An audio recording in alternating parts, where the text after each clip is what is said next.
सोमवार व्रत कथा जरूर पढ़े ये शिव कथा, तुरंत मिलेगी भोलेनाथ की कृपा। भोलेनाथ की कृपा दिलाने वाली कथा। पुराणों में भगवान शिव की महिमा अपरंपार बताई गई है। भगवान शिव त्रिदेवों में एक देव है। इन्हें देवों के देव महादेव भी कहते हैं। इन्हें भोलानाथ, शंकर, महेश, रुद्र, नीलकंठ आदि नामों से भी जाना जाता है। भगवान शिव सोम आकृति और रौद्र रूप दोनों के लिए विख्यात है। शिव को बेलपत्र, पुष्प, चंदन का स्नान प्रिय है। इनकी पूजा के लिए दूध, दही, घी, शक्कर, शहद इन 5 अमृत जिसे पंचामृत कहा जाता है से की जाती है। पुराणों में महामृत्युंजय मंत्र शिव आराधना का महामंत्र है। शिव को भोलेनाथ भी कहा जाता है। उनको प्रसन्न करना मुश्किल नहीं, बस उनको पूजा दिल से करनी चाहिए। साथ ही इस शिव कथा का पाठ भी करना चाहिए। सोमवार व्रत कथा। किसी नगर में एक साहूकार रहता था। उसके घर में धन की कोई कमी नहीं थी, लेकिन कोई संतान न होने के कारण वह बहुत दुखी था। संतान प्राप्ति के लिए वह प्रत्येक सोमवार व्रत रखता था और पूरी श्रद्धा के साथ शिव मंदिर जाकर भगवान शिव और पार्वती जी की पूजा करता था। उसकी भक्ति देखकर एक दिन मां पार्वती प्रसन्न हो गई और भगवान शिव से उस साहूकार की मनोकामना पूर्ण करने का आग्रह किया। पार्वती जी की इच्छा सुन भगवान शिव ने कहा, हे पार्वती, इस संसार में हर प्राणी को उसके कर्मों का फल मिलता है और जिसके भाग्य में जो हो उसे भोगना ही पड़ता है। लेकिन पार्वती जी ने साहूकार की भक्ति का मान रखने के लिए उसकी मनोकामना पूर्ण करने की इच्छा जताई। माता पार्वती के आग्रह पर शिव जी ने साहूकार को पुत्र प्राप्ति का वरदान तो दिया, लेकिन साथ ही यह भी कहा कि उसके बालक की आयु केवल 12 वर्ष होगी। माता पार्वती और भगवान शिव की बातचीत को साहूकार सुन रहा था। उसे न तो इस बात की खुशी थी और न ही दुख। वह पहले की भांति शिव जी की पूजा करता रहा। कुछ समय के बाद साहूकार के घर एक पुत्र का जन्म हुआ। वह बालक 11 वर्ष का हुआ तो उसे पढ़ने के लिए काशी भेज दिया गया। साहूकार ने पुत्र के मामा को बुलाकर उसे बहुत सारा धन दिया और कहा कि तुम इस बालक को काशी विद्या प्राप्ति के लिए ले जाओ और मार्ग में यज्ञ करवाना। जहां भी यज्ञ करवाओ वहां ब्राह्मणों को भोजन कराते और दक्षिणा देते हुए जाना। दोनों मामा भाजे इसी तरह यज्ञ कराते और ब्राह्मणों को दान दक्षिणा देते काशी की ओर चल पड़े। रात में एक नगर पड़ा, जहां नगर के राजा की कन्या का विवाह था। लेकिन जिस राजकुमार से उसका विवाह होने वाला था वह एक आंख से काना था।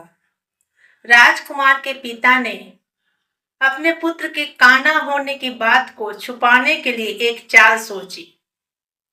साहूकार के पुत्र को देखकर उसके मन में एक विचार आया।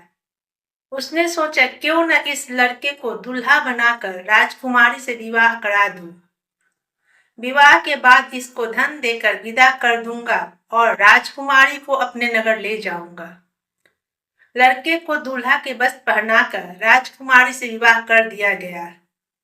लेकिन साहूकार के पुत्र को यह बात न्याय संगत नहीं लगी। उसने अवसर पाकर राजकुमारी के चुन्नी के पल्ले पर लिखा कि तुम्हारा विवाह तो मेरे साथ हुआ है, लेकिन जिस राजकुमार के संग तुम्हें भेजा जाएगा वह एक आंख से काना है। मैं तो काशी पढ़ने जा रहा हूँ।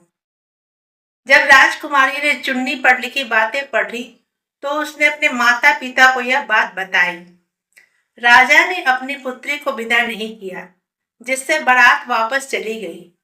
दूसरी ओर साहूकार का लड़का और उसका मामा काशी पहुंचे और वहां जाकर उन्होंने यज्ञ किया।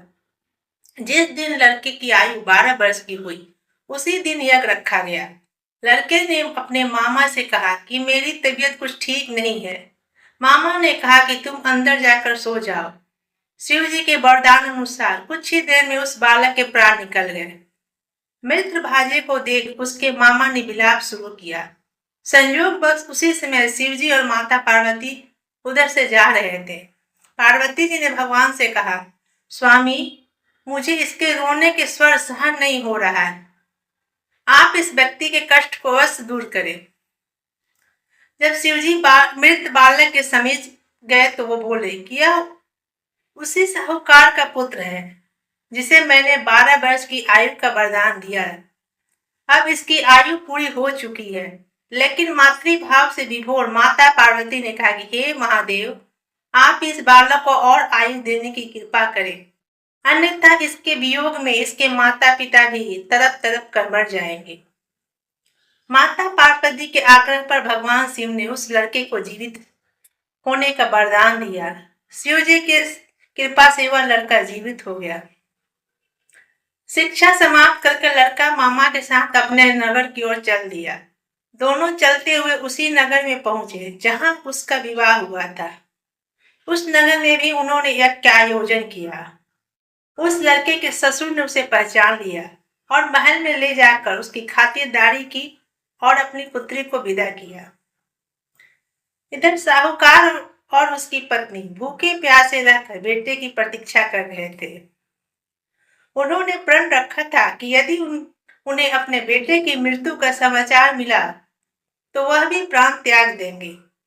परंतु अपने बेटे के जीवित होने पर का समाचार पाकर उन्हें बेहद प्रसन्न हुए। उसी रात भगवान शिव ने व्यापारी के स्वप्न में आकर कहा, हे सृष्टि, मैंने तेरे सोमवार के व्रत करने और व्रत कथा सुनने से प्रसन्न होकर तेरे पुत्र को लंबी आयु प्रदान की है। इसी प्रकार जो कोई सोमवार व्रत करता है या कथा सुनता है और पढ़ता है, उसके सभी दुख दूर होते हैं और समस्त मनोकामनाएं पूर्ण होती है।